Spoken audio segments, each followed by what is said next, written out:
Ya, selamat siang Bapak Ibu semua. Semoga kita semua dalam kondisi sehat semua ya.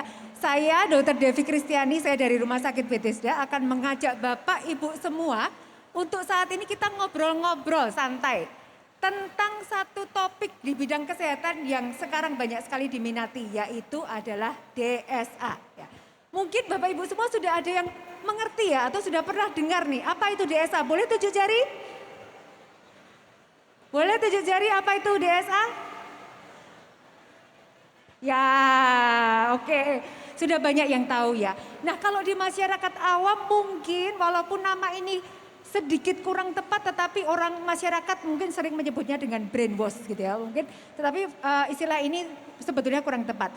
Nah, sebelum kita lanjut, sebelum kita panggil narasumber kita, ada satu yang mau lewat nih dari Rumah Sakit Bethesda. Silakan, panitia.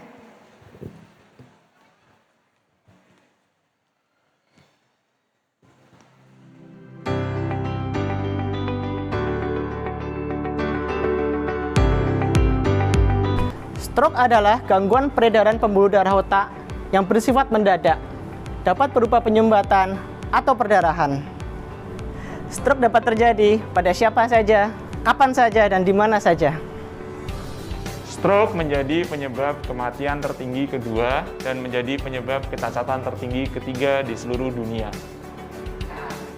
Data World Stroke Organization tahun 2022 menyatakan ada 12,2 juta kasus stroke setiap tahunnya. Dengan perbandingan 1 di antara 4 orang berusia di atas 25 tahun. Berisiko terkena stroke.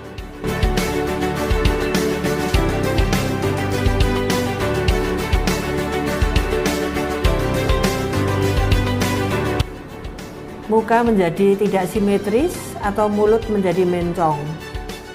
Mendadak lemah dan atau baal.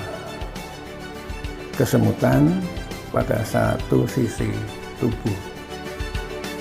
Mendadak pelo, tidak dapat berbicara, bingung atau kesulitan mengikuti perintah. Pandangan ganda, kabur, atau buta mendadak pada salah satu atau kedua mata. Tiba-tiba mengalami kesulitan berjalan, gangguan keseimbangan, atau muncul sensasi bergoyang. Sakit kepala yang sangat hebat, mendadak, dan belum pernah dirasakan sebelumnya.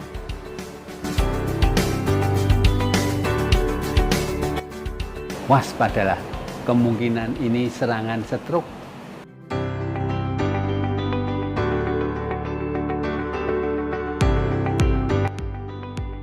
Stroke adalah merupakan kejadian gawat darurat, sehingga setiap menit terjadi kematian 3,2 juta sel-sel neuron otak dan kerusakan 15 miliar dari sinaps di dalam otak. Karenanya akan menyebabkan kerusakan atau kematian sel-sel tersebut sehingga menyebabkan kecacatan atau kematian. Oleh sebab itu, setiap detik, setiap menit sangat berharga dalam penanganan stroke untuk mencegah kematian, mencegah kecacatan, dan mempercepat pemulihan. Jika Anda mengalami atau melihat gejala stroke, maka segeralah ke rumah sakit yang memiliki fasilitas pelayanan siaga stroke 24 jam.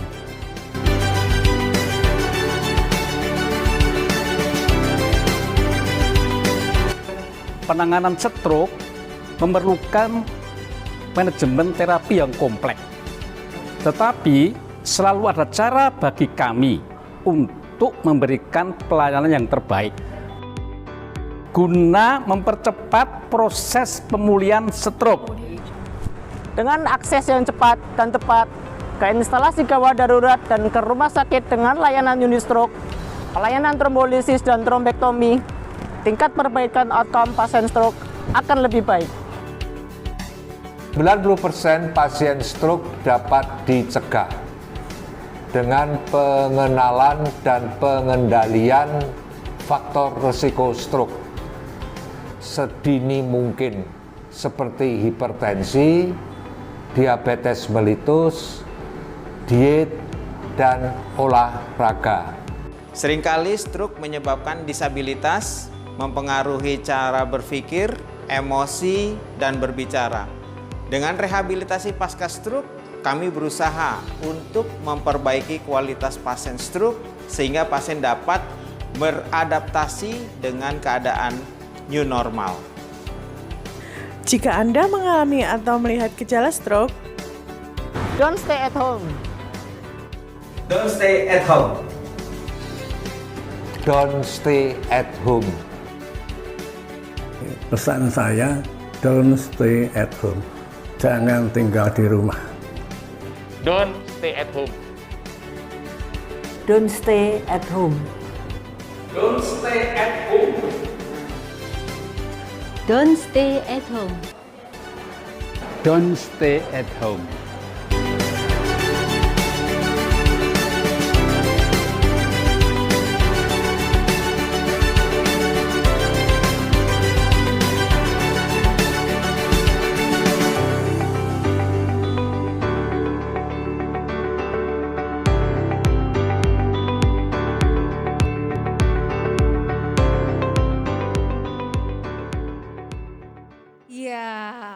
Jadi kalau Bapak Ibu ada yang mengalami gejala stroke seperti yang di atas, seperti yang tadi di tayangan yang sebelumnya, don't stay at home ya, segera ke rumah sakit yang memang memiliki fasilitas unggulan untuk stroke ya. Nah, kita sekarang masuk ke talk show ya, sudah tidak sabar pasti Bapak Ibu semua. Bersama saya sekarang sudah ada dokter ahli neurologi yang memang beliau adalah ahli neurointervensi. Pengalamannya di bidang DSA sudah tidak perlu ditanyakan lagi. Silakan dokter, saya mengundang dokter Tri Wahyudi, spesialis neurologi. Selamat siang dokter. Ya, ini kami sengaja impor langsung dari Tangerang, Banten loh, luar biasa sekali. Untuk bersama dengan Bapak Ibu semua, untuk bersama dengan Rumah Sakit Bethesda, kita ngobrol-ngobrol bareng tentang DSA. Ya, monggo dokter. Ya. Dokter Tri ini selain aktif di klinis ya di rumah sakit, tetapi beliau juga ketua Perdosi ya dok ya. Jadi ketua Perhimpunan Dokter Saraf di Banten ini ya. Nah siang hari ini beliau akan. Halo. Ya. Selamat siang dok. Siang dokter. Sehat dokter. Alhamdulillah sehat. Ya. Ya siang ini beliau akan sedikit berbicara mengenai apa itu DSA. Slide-nya sudah bisa ditampilkan panitia.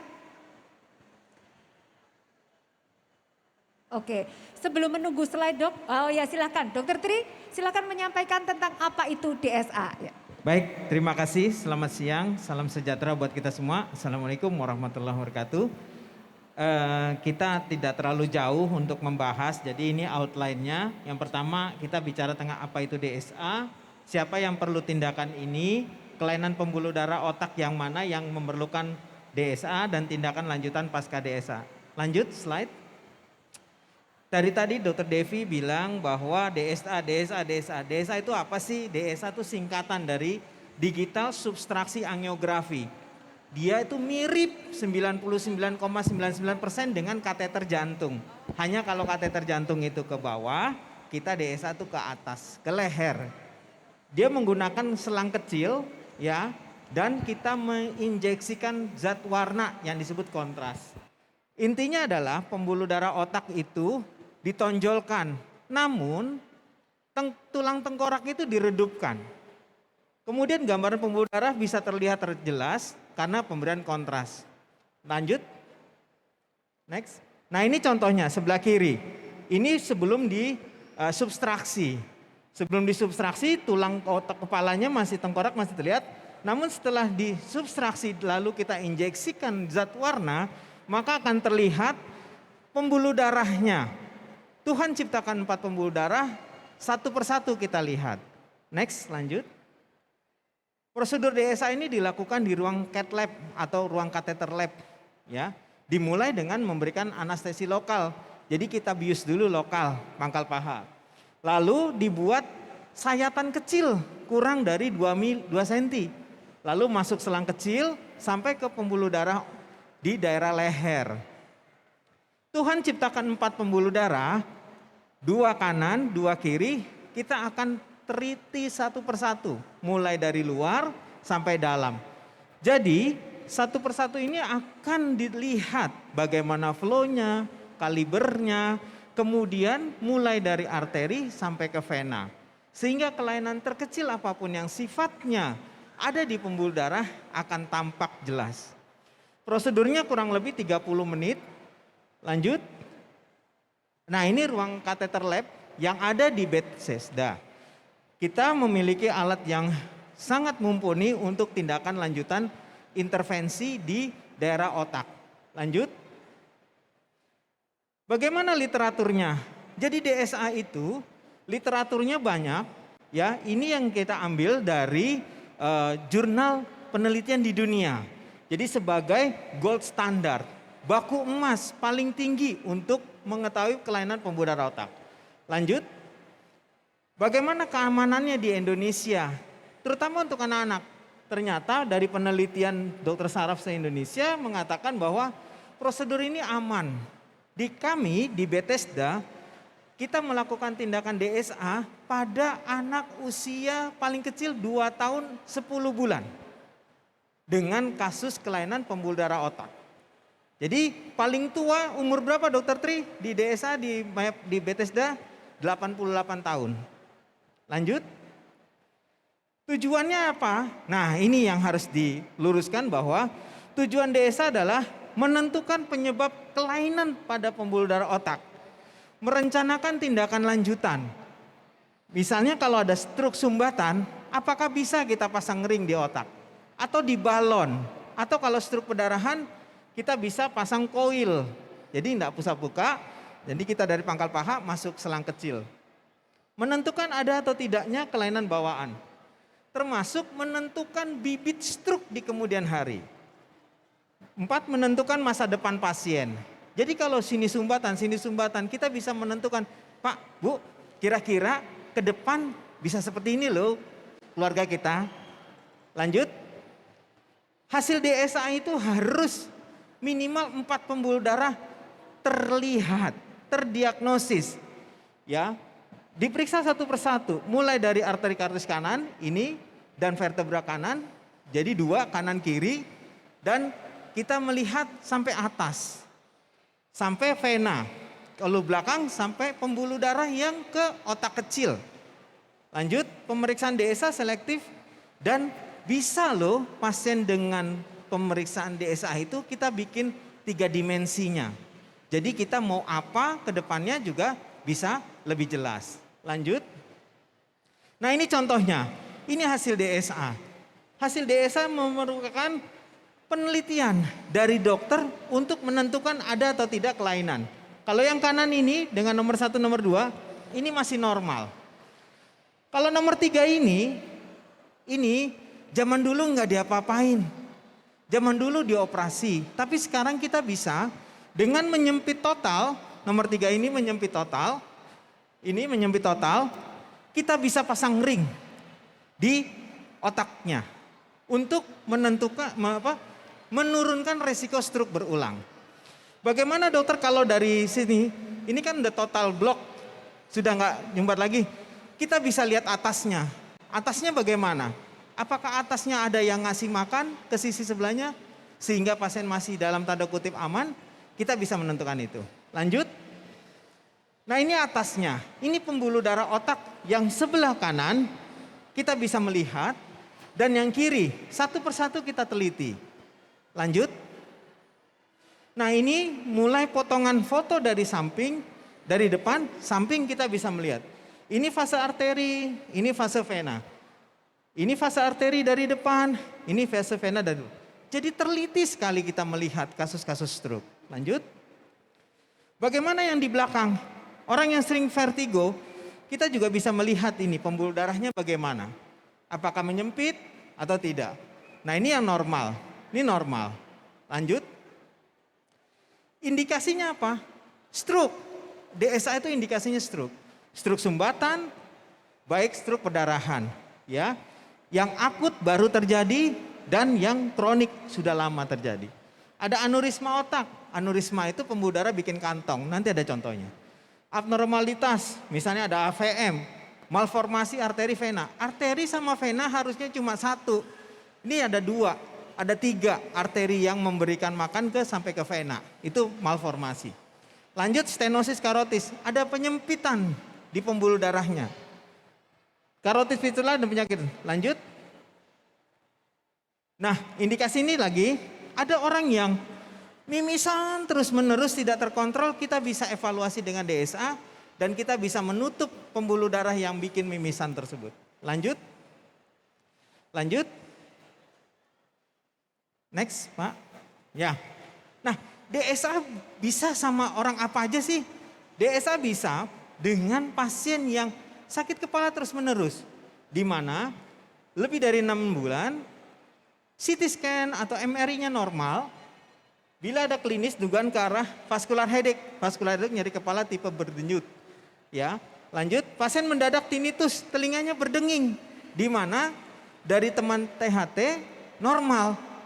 Lanjut dengan vertigo yang tidak sembuh-sembuh, ya, terutama ke arah pembuluh darahnya ada kelainan. Contohnya pada pasien dengan gula, darah tinggi, ada riwayat stroke di keluarga, atau pasien dengan post TIA. Dok, kemarin saya mendadak lemes separuh badan, tapi 24 jam saya normal kembali. Nah, itu juga indikasi. Riwayat stroke, pasien mendadak buta sebelah. Nah, ini pasien yang mendadak buta sebelah ini biasanya shopping dokter dulu. Dokter ini, baru dia ke dokter saraf. Lanjut. Tidak ada kontraindikasi atau larangan untuk pasien yang untuk dilakukan DSA. Ya, lanjut. Nah, jenis tindakan setelah DSA ada mekanika trombektomi. Ini kita hancurkan bekuan pada saat pasien masuk stroke baru. 16 jam maksimal, terbaiknya 24 jam maksimalnya. IA trombolisis, jadi kita bisa berikan IA trombolisis, jadi obat. Di Bethesda, pasien datang kurang dari 4,5 jam, dokter saraf akan memberikan penanganan yang langsung dengan pemberian intravena trombolisis.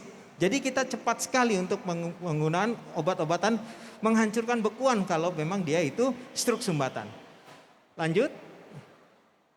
Nah, stenting ini adalah pemasangan ring di otak. Coiling, pemasangan koil di dalam otak untuk stroke sumbatan, stroke perdarahan, dan embolisasi pretumor. Lanjut. Nah, ini contohnya. Pasien ini adalah pasien seorang wanita mendadak lumpuh sebelah kiri saat di sawah.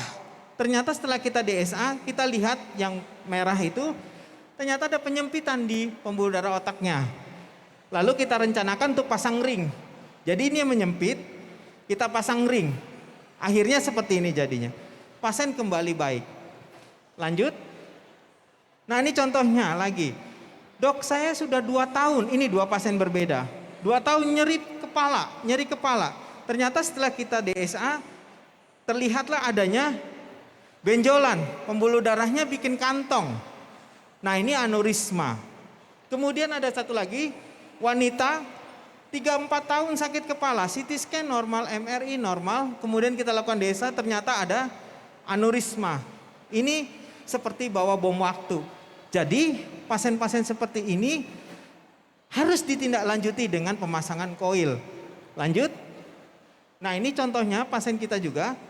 Pasien dengan muntah-muntah sakit kepala, CT scan-nya ada perdarahan, ternyata kita lihat yang poin merah itu ada aneurisma, pembuluh darahnya bikin kantong dan dia pecah, sehingga kita lakukan prosedur coiling.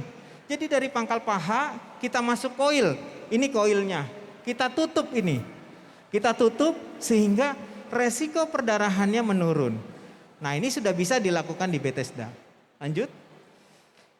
Nah, bagaimana yang pembuluh darah yang ada kantongnya gede, ini yang sebelah kiri. Zaman dulu kita bisa masukkan koil, tapi ini bisa 5-10 koil ini. Nah, sekarang kita punya namanya pipeline. Jadi kita pasang pipa. Sehingga tidak ada darah yang mengalir ke kantong itu lagi. Namanya pipeline. Lanjut. Nah, ini pasien kita 8 bulan yang lalu dia dengan kecelakaan, tabrakan motor, kemudian matanya keluar agak menonjol. Setelah kita DSA ditemukan adanya CCF. Jadi ini arteri karotisnya ini, ya di daerah sini ternyata ada kelainan. Bagaimana solusinya? Kita pasang koil. Ini koilnya masuk ke dalam itu 24 jam, mata yang memerah, mata yang menonjol, berkurang tekanannya, pasiennya bisa berkurang sekali sakit kepalanya. Padahal 8 bulan setelah pasca trauma, sakit terus. Jadi kita sudah bisa melakukan tindakan pemasangan koil di otak. Lanjut.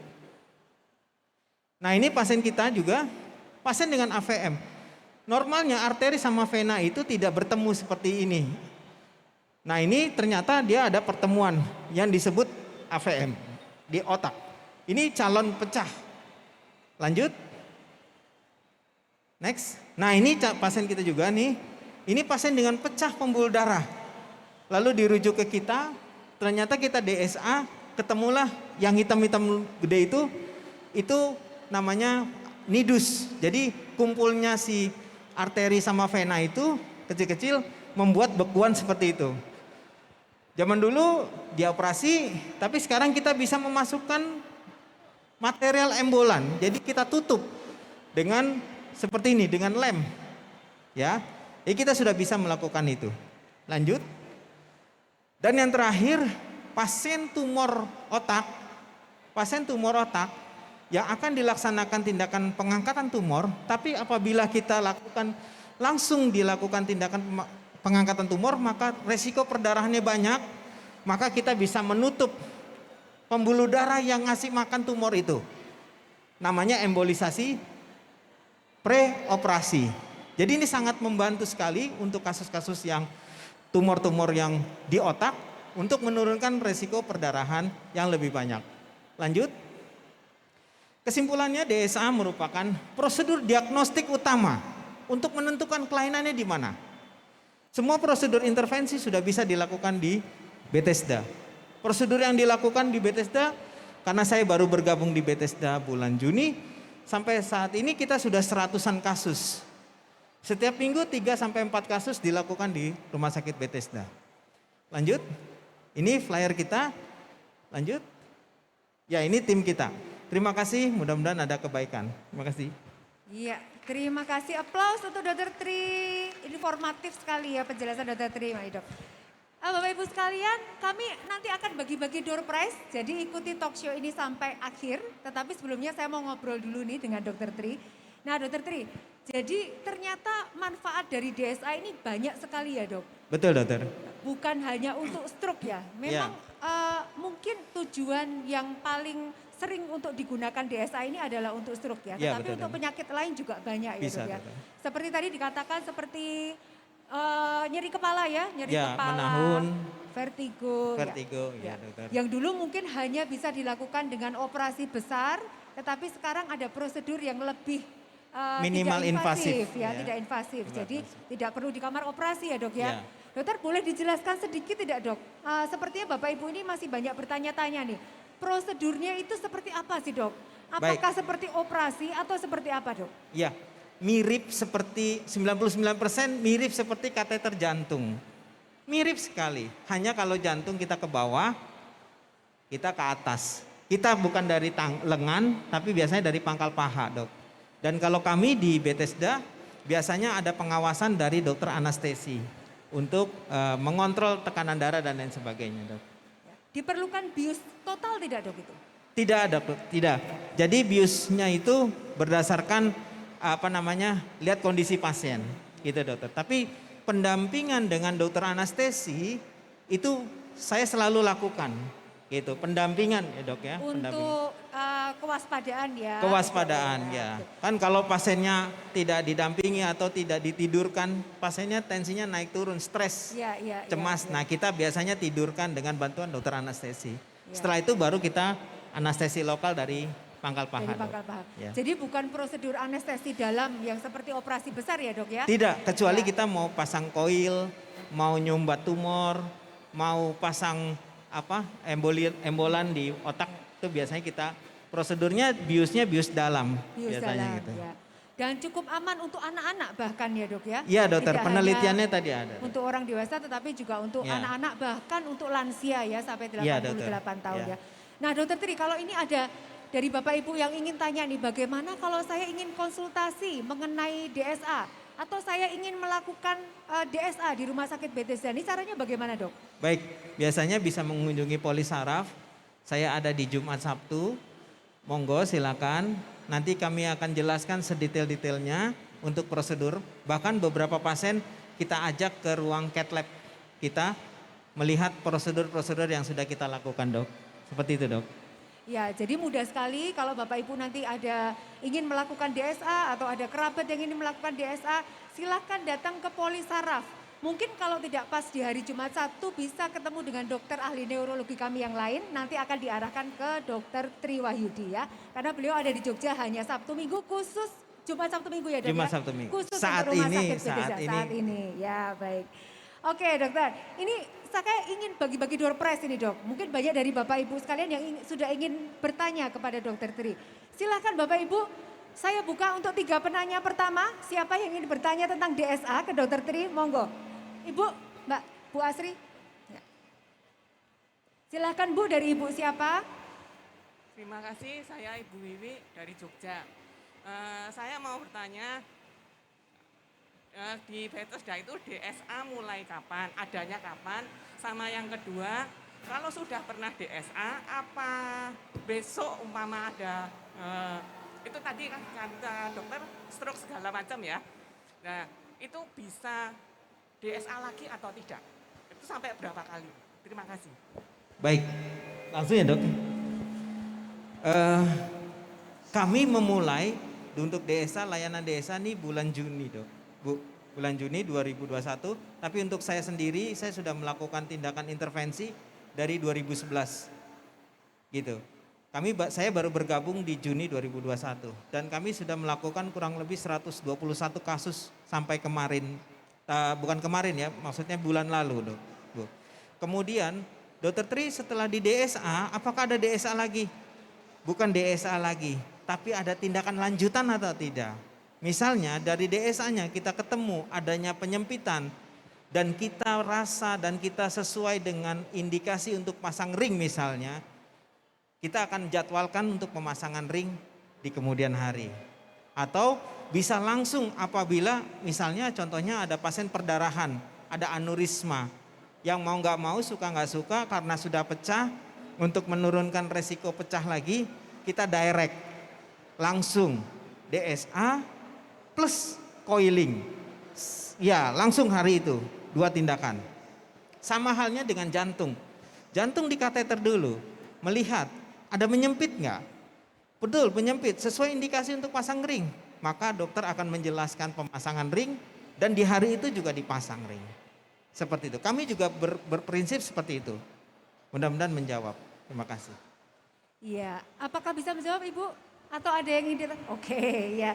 Satu pertanyaan lagi, mungkin dari audiens, dari Bapak Ibu sekalian, ke Dokter Tri. Ya, monggo. Terima kasih, saya Ibu Mita dari Jogja. Mungkin dokter saya ingin menanyakan, kan saya punya anak-anak sekolah, misalnya anak saya sering pusing atau sering vertigo dan ingin melakukan DSA, itu kan terkait dengan jadwal sekolah. Mungkin untuk pemulihannya itu berapa lama ya dokter? Terima kasih. Baik, untuk umumnya kami inapkan pasien 1 malam. Besok tidak ada masalah, bisa pulang pasiennya. Kemudian yang kedua, kami sudah memakai teknologi closure device. Closure device itu kita nggak perlu tekan-tekan lagi luka operasinya.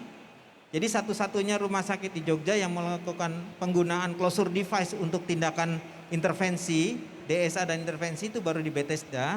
Saya baru bisa bilang seperti itu. Jadi pasien bisa langsung 2 jam sebenarnya bisa mobilisasi. Seperti itu. Ya. Jadi untuk pemulihan biasanya umumnya pasien datang hari Jumat pagi, siang sekitar jam 1 kita kerjakan, jam 9 besok paginya bila tidak ada masalah pasien bisa pulang. Seperti itu Bu, mudah-mudahan menjawab. Makasih. Ya, jadi karena ini bukan suatu operasi besar, maka rawat inapnya pun hanya singkat ya dok. Ya, nah dokter Tri kalau di seluruh Indonesia itu di mana saja yang sudah bisa melakukan DSA dok? Sekarang sudah banyak sekali rumah sakit di Indonesia untuk neurointervensi atau dokter saraf yang mempunyai SIM untuk tindakan intervensi itu mulai dari Sabang sampai Merauke sudah ada dokter. Sudah ada ya, tetapi khusus untuk di Jogja ini hanya di Rumah Sakit Bethesda yang saat ini bisa melakukan DSA bersama DSA dengan tindakan lanjutan. Dengan tindakan lanjutan, bukan hanya DSA untuk diagnosis tetapi juga tindakan lanjutan mungkin juga untuk terapi dan pencegahan terjadinya penyakit di kemudian hari. Betul, ya. dokter. Dokter, ini saya ada bisikan pertanyaan ini dok. Jadi kasus yang terbanyak itu kan memang stroke ya dok. Ya. Nah selain untuk tindakan diagnosis, apakah juga bisa untuk terapi stroke dok? Baik, DSA murninya di luar negeri dimanapun saja adalah sebagai prosedur diagnostik dok. Melihat pembuluh darah mana yang kelainan. Baru kita memberikan kepada keluarga pasien tentang apa yang terjadi di otaknya. Sehingga termasuk juga kita memberikan informasi tindakan terapi lanjutan yang bisa kita berikan kepada keluarga. Jadi DSA sendiri adalah pure murni. Boleh Bapak Ibu ke Pineng, ke KL, ke Malaysia, kemanapun. DSA itu sebagai diagnostik, bukan sebagai terapi. Sama halnya dengan kateter jantung. Dokter jantung juga kateter dulu. Setelah dia tahu, misalnya ada penyempitan, baru dipasang coiling ya, dok, di ya. stenting, Ya, dipasang ring, ya, gitu dok. Makasih. Jadi hampir mirip sebetulnya dengan prosedur jantung ya, tetapi Betul, ini dokter. kita lakukan di pembuluh darah, otak dan juga tulang belakang ya dok. Bisa ya, tulang belakang. bisa. Ya. Oke, satu penanya lagi, mungkin dari Bapak Ibu, silahkan tentang DSA. Pada Dokter Tri, adakah? Ya.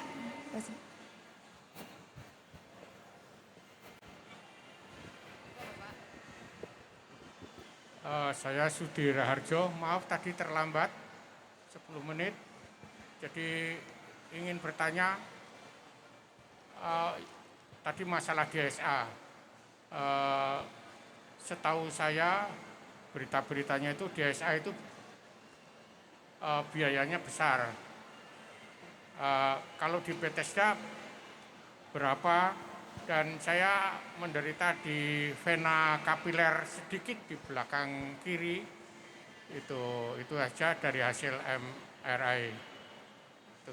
Pertanyaan saya berapa besarannya, dan tadi sudah dijelaskan bahwa tidak perlu opnam dan lain sebagainya. Apakah memang begitu? Terima kasih. Baik, ini saya bingung menjawab. Tapi ya sudah. Jadi kisarannya kalau tidak salah Pak, kurang lebih 13 sampai 30 juta. Dan perlu diingat, kita semua menggunakan barang new Pak. Jadi open new, kita baru untuk tindakan DSA.